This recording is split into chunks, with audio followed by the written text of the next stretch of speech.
राधे राधे भक्तों, आशा करती हूँ आप सब स्वस्थ होंगे, मस्त होंगे। आपका हार्दिक स्वागत है श्री माता जी सेवा में। एक बात है, ये बताओ भक्तों कि आपको अगर कोई उल्लू बुलाता है तो आपको कैसा लगता है?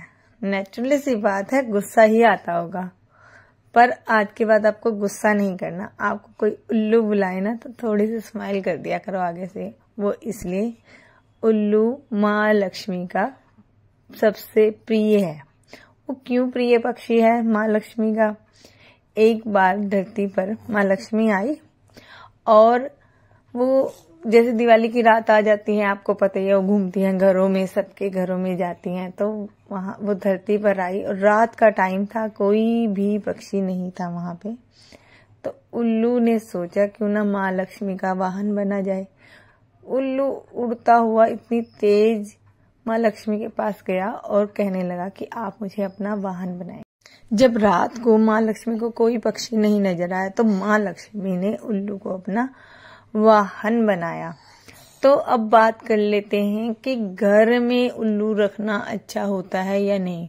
उल्लू 4 तरह के होते हैं, काला भी होता है, चितकबरा भी होता है, वाइट भी होता है और ब्राउन भी होता है। उल्लू 4 तरह के होते हैं। उल्लू का यूज तो उल्लू के पंख का यूज तो तंत्र विद्याओं में भी होता है। बट अब बात कर लेते हैं कि उल्लू घर में रखें या नहीं। उल्लू का घर में रहना सबसे शुभ माना जाता है, लेकिन उसको पालना नहीं है। आप मिट्टी का ले आए, सोने का बनवा लें, चांदी का बनवा लें, किसी धातु का बनवा लें, लेकिन उल्लू की पूजा साथ में की जाती है माँ लक्ष्मी की। इस बार आप क्या करें, जब भी हट्टी समझते हैं, एक छोटा सा मंदिर होता है मिट्टी का, उसको पंजाबी में हम हट्टी कहते हैं। तो वो जब खरीदें साथ में एक उल्लू खरीद लें। अगर माँ लक्ष्मी की प्रतिमा खरीदें तो साथ में एक छोटा सा उल्लू खरीद लें। उस उल्लू को, मिट्टी के उल्लू को आपने मंदिर में रखना है, रोज पूजा करनी है। अगर आपके पास सोने का उल्लू है तो आप गले में धारण करिए, उसकी अंगूठी बनवा लीजिए या फिर लॉकर में रख दीजिए, चांदी या सोने का हो या किसी धातु का हो। उल्लू व्यापार में, बिजनेस में, कारोबार में बहुत फायदा करता है। आपके निजी कार्यों में भी अगर आप कुछ घर में काम कर रहे हैं तब भी आपको धन वृद्धि होती ही रहेगी, क्योंकि जहां उल्लू है वहां लक्ष्मी माँ है। ये सोच लो, क्योंकि वो इतना प्रिय है, जहां जहां आप रखेंगे वहां वहां समझ लो लक्ष्मी माँ है। लेकिन उल्लू आप दिवाली पे लाते हैं तो हर साल एक उल्लू प्रवाहित करके नया उल्लू ही लाना होता है। अगर मिट्टी का है आप उसे मंदिर में रखिए। मंदिर में आप छोटा उल्लू ही रखिए, ज्यादा बड़ा नहीं, क्योंकि आते जाते लोग पूछेंगे कि आपने उल्लू क्यों रखा है, तो उससे नजर लग सकती है उल्लू को। तो इसीलिए आप थोड़ा साइड में ही रखिए उल्लू को। उस दिन दिवाली वाले दिन पूजा कीजिए। अगर आप उल्लू नहीं खरीद सकते, छोटी सी पिक्चर ले आइए, जैसे तस्वीर होती है वो रख लीजिए पूजा स्थान पे। अब उसकी पूजा कर लीजिए। अगर नहीं तो फोन में वॉलपेपर लगा लीजिए, आजकल सबके पास फोन है, फोन में वॉलपेपर लगाइए, अंगूठी बनवाइए, गले में धारण कीजिए, कहीं पर भी पर उल्लू होना चाहिए। क्योंकि माँ लक्ष्मी का आगमन चाहते हैं तो घर में उल्लू होना चाहिए। टाइम टाइम पर उल्लू की, माँ लक्ष्मी की नजर भी उतारते रहिए, जिससे घर में लक्ष्मी की वृद्धि होती रहे। ये बात हो गई कि माँ लक्ष्मी को क्यों प्रिय था और हमें उल्लू रखना चाहिए। लेकिन हाँ, पालना नहीं है। पालना क्यों नहीं, हम किसी पक्षी को बंदी नहीं बना सकते, ये बात गलत हो जाएगी।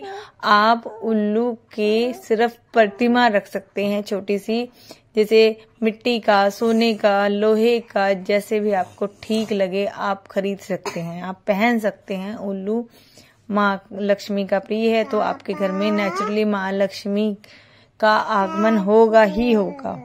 अब बात कर लेते हैं धनतेरस की। अब बात कर लेते हैं धनतेरस पे आपको क्या खरीदना चाहिए जिससे आपकी धन की वृद्धि हो। भाई, जब से मैं मतलब के होश आया है मुझे, मेरी मम्मी क्या करती थी और मेरी सासू माँ भी, जब से मैं ससुराल में भी आई हूँ, वो धनतेरस पे एक झाड़ू जरूर खरीदती हैं। कुछ खरीदें ना खरीदें, वो एक झाड़ू जरूर खरीदते हैं। तो अपने घर में धनतेरस वाले दिन झाड़ू जरूर लाएं। अगर आप में सामर्थ्य वो भी ना हो, अगर आपके पास 20-25 रुपए भी नहीं है, कोई बात नहीं, आपके पास 1 रुपया तो है, 1 रुपए में भी आप धनवान बन सकते हैं। आप सूखा धनिया, जो सब्जी वगैरह में भी डलता है, सूखा धनिया होता है, जो दाने होते हैं धनिया के, वो ले आए, 1 रुपए में ले आए। लेकिन धनतेरस में आप नमक, धनिया और झाड़ू जरूर खरीदें। इससे आपके घर में बरकत रहेगी और आपके घर में लक्ष्मी का आगमन जरूर होगा और कुबेर महाराज जी भी खुश होंगे। आप इतना काम कर लीजिए। हमारे घर में तो भाई शुरू से आती है झाड़ू। आप इस बार आप नमक भी खरीद लीजिए। धनिया और नमक तो मैं खुद खरीद कर ले आती थी, और आप भी नमक, धनिया और झाड़ू, ये 3 चीजों से आपके घर में लक्ष्मी माँ कहीं नहीं जाएंगे, कुबेर महाराज जी भी खुश हो जाएंगे। ये थी धनतेरस की बात। अब बात कर लेते हैं इन दोनों की कि उल्लू लाने से और धनतेरस से सामान खरीदने पे क्या सच में लक्ष्मी का आगमन होगा? हाँ, सच में लक्ष्मी का आगमन होगा, लेकिन उससे पहले एक बात बहुत जरूरी है। जब तक आप मेहनत नहीं करेंगे तो माँ लक्ष्मी ऊपर से पैसे तो बरसाएंगी नहीं।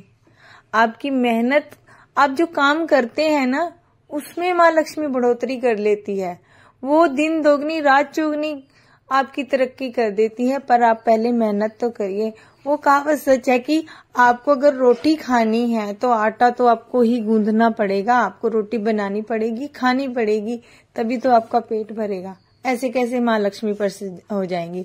आलसी लोगों पे तो वैसे ही नहीं वो प्रसन्न होती। आप अगर चाहते हैं कि माँ लक्ष्मी आप पर पूरी कृपा बरसाए तो आप भी तो थोड़ी मेहनत करिए। कुछ लोग सोचते हैं कि चलो उपाय कर लिया जाए और हम तो अमीर हो गए। ऐसा कुछ नहीं है भैया। आप ऐसा, सबसे पहले आपको मेहनत करनी ही पड़ेगी। मेहनत, आप कुछ भी काम करिए, उसमें माँ लक्ष्मी बरकत जरूर भर देती है। उसमें आपको दिन दोगुनी रात चौगुनी तरक्की मिलती है। ये होते हैं उपाय करने से। ये नहीं कि आप तो सो रहे हैं आराम से, काम धंधा कर नहीं रही हैं कुछ, तो आपको काम में बरकत कैसे पड़ेगी? फिर आलस्य में ही बरकत पड़ेगी आपकी। तो अगर आपको कोई बात बुरी लगी हो, क्षमा चाहती हो, लेकिन यही जीवन की सच्चाई है कि आपको मेहनत, काम तो करना ही पड़ेगा, तभी माँ लक्ष्मी प्रसन्न होती है, आलसी लोगों पर नहीं। तो अगर आज की जानकारी अच्छी लगी हो आपको भक्तों, तो प्लीज मेरी वीडियो को ज्यादा से ज्यादा शेयर करें ताकि लोगों को ये बात पता चल सके, और ज्यादा से ज्यादा लाइक और सब्सक्राइब करें। राधा रानी आप सब पर अपनी कृपा बरसाए रखे। अगर कोई बात बुरी लगी हो, क्षमा चाहती हूँ। राधे राधे।